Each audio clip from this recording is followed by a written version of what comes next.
திருச்சி மத்திய சிறையிலிருந்து Felix Gerald விடுதலை செய்யப்பட்டுள்ளார். காவல்துறை உயர் அதிகாரிகள் பெண் போலீசார் தொடர்பாக அவதூறாக பேசியதாக யூடியூபர் சவுக்கு சங்கர் மீது தமிழகத்தின் பல்வேறு பகுதிகளில் போலீசார் புகார் அளித்தனர்.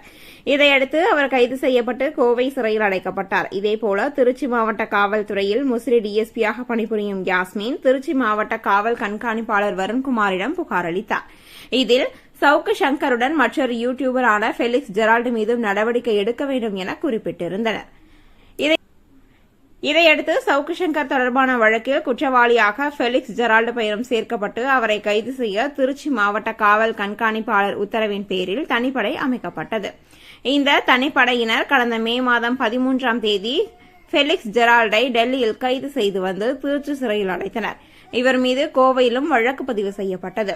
திருச்சி வழக்கில் பிணை கிடைத்த நிலையில் இதர வழக்கு தொடர்பாக பிணை கோரி சென்னை உயர்நீதிமன்றத்தில் ஜெரால்டு தரப்பில் மனு தாக்கல் செய்யப்பட்டிருந்தது.